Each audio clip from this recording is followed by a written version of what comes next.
Eh ben voilà, j'y ai pensé. Quand on part tard... On n'a pas d'embouteillage. Oh oui, papa, il pense vraiment à tout. Et bah quoi, c'est vrai. J'ai pensé au bouée, j'ai pensé à vider le frigo. J'ai pensé à vérifier la pression des pneus, j'ai pensé à faire tous les niveaux. Et sinon, papa, t'as pensé à t'arrêter? Mais t'as raison, ma chérie. Et si nous transmettions la bonne attitude? Sur un long trajet, une pause toutes les 2 heures. Assurance Prévention, une association de France Assureurs.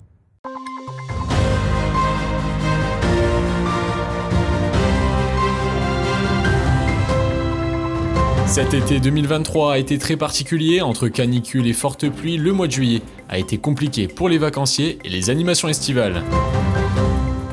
Antoine Krantz est ultra-trailer depuis 2019. Cette année, le sportif Vitria s'est donné un objectif, courir les 115 km de l'Ultra-Trail de Nice. Nous l'avons suivi pour une saison d'entraînement.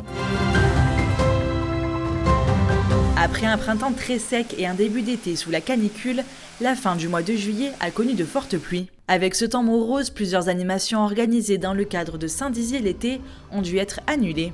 Cet été un peu particulier au niveau météorologique a contraint beaucoup de vacanciers à revoir le programme de leur journée. Mais comment les Bragards ont vécu cette saison estivale? Moi, je m'adapte à toute situation, donc non, j'arrive à m'occuper, donc c'est pas gênant, on fait avec. De toute façon, on n'a pas le choix. Puis on prend un livre quand il pleut. Qu'est-ce que vous voulez faire? Il n'y a rien de bien en ce moment.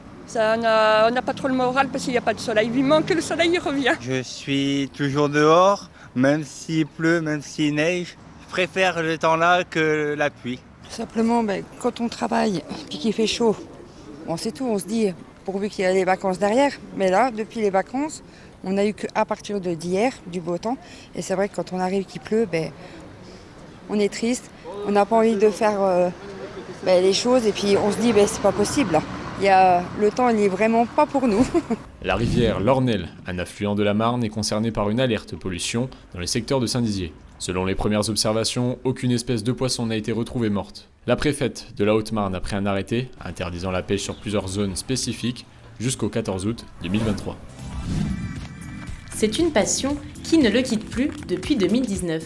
Antoine, kinésithérapeute la journée, est aussi ultra-trailer sur son temps libre.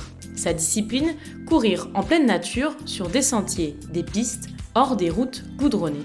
Ce qui me plaît dans ce sport, c'est effectivement l'aspect de dépassement. Ça nous permet aussi d'aller visiter certains endroits, d'avoir des points de vue qu'on peut accéder uniquement en courant ou en tout cas en marchant. Cette année, le Vitria s'est lancé un challenge de taille, courir l'Ultra Trail de Nice en septembre prochain, une course de 115 km.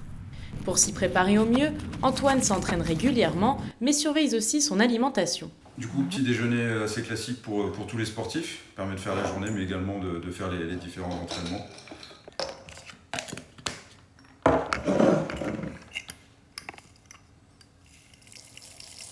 Aujourd'hui, le sportif doit réaliser une séance d'entraînement d'1h15. Une fois équipé, il se met en route.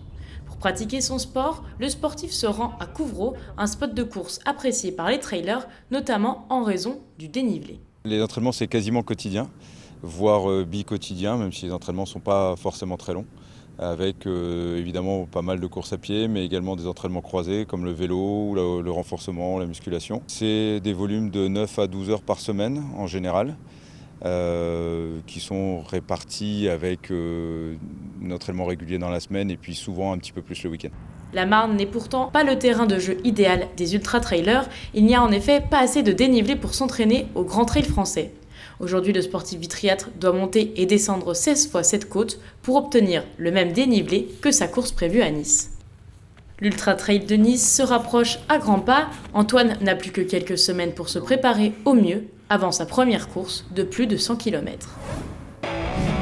Et on se quitte avec ces images rock'n'roll. Le groupe meusien 24/7 était en représentation hier soir dans les jardins de Métallurgique Park de Dommartin-le-Franc. Passez une bonne soirée sur Puissance Télévision, l'information continue, restez avec nous.